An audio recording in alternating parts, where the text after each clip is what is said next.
principal de la rebelión contra Victoriano Huerta fue el estado de Coahuila, cuyo gobernador Venustiano Carranza desconoció al gobierno usurpador a través del Plan de Guadalupe el 26 de marzo de 1913. El Plan de Guadalupe contaba con solo 7 puntos, en los cuales se desconoció a Victoriano Huerta como presidente y a los poderes federales y de los estados que lo secundaran.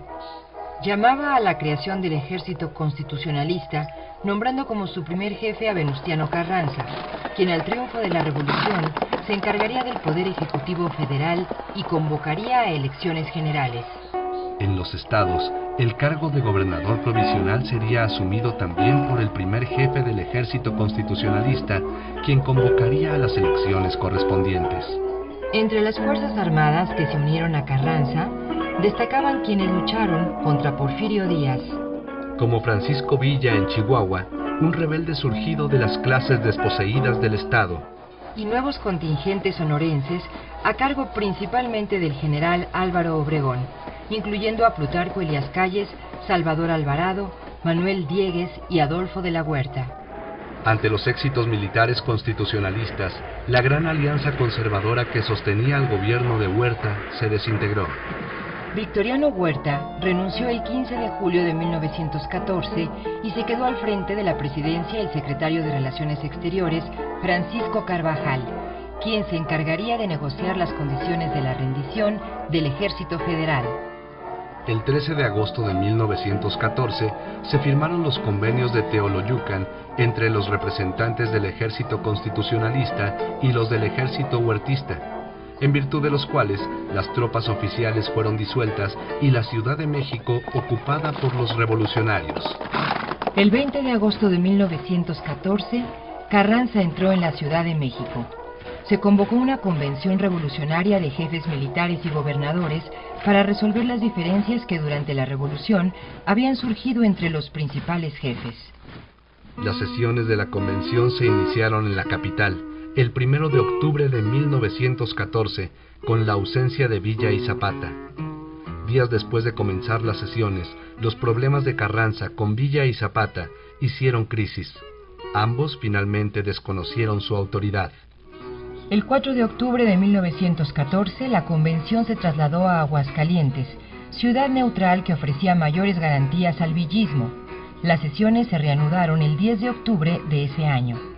Paulatinamente, la convención fue dominada por los representantes villistas y zapatistas, mientras los carrancistas se retiraron.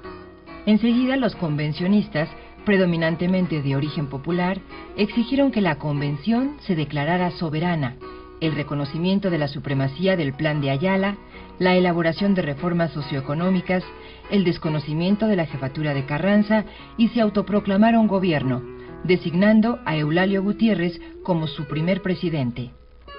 Los éxitos militares de los convencionistas obligaron a Carranza a abandonar la Ciudad de México y establecer su gobierno en Veracruz.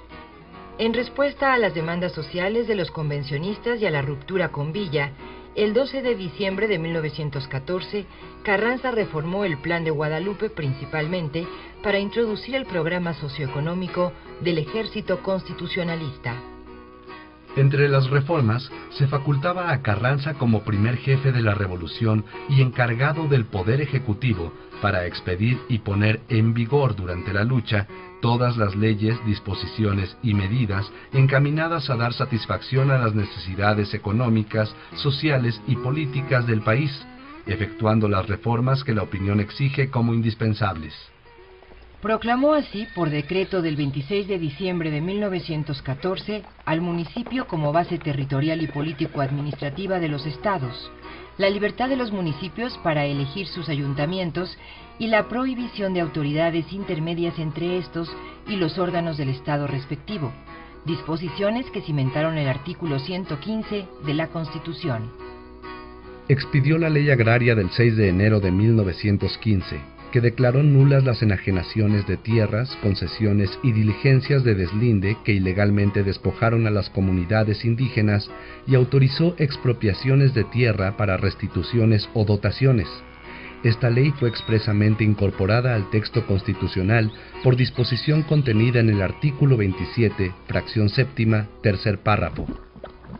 También decretó el 7 de enero de 1916 que las compañías petroleras debían suspender sus actividades de construcción y exploración, registrar sus propiedades y obtener permiso previo del gobierno para reiniciar actividades, pero ningún nuevo trabajo había de realizarse hasta la expedición de una ley petrolera. Todas estas disposiciones sentaron los precedentes del pensamiento preconstitucional de Carranza, expresado en el proyecto que presentó al Congreso Constituyente y enriquecido en el texto final de la Constitución de 1917. Además, en los estados controlados por la Revolución, los gobernadores expidieron leyes protectoras del trabajo y de la organización educativa. Nuevamente la lucha armada se reanudó, y México padecería durante 1915 la denominada Lucha de las Facciones Revolucionarias. Obregón y su ejército decidieron permanecer aliados con Carranza, quienes se enfrentaron a las fuerzas zapatistas y villistas. Los convencionistas no lograron cohesión política y además el ejército de Carranza se impuso. Para finales de 1915, el triunfo constitucionalista era incuestionable.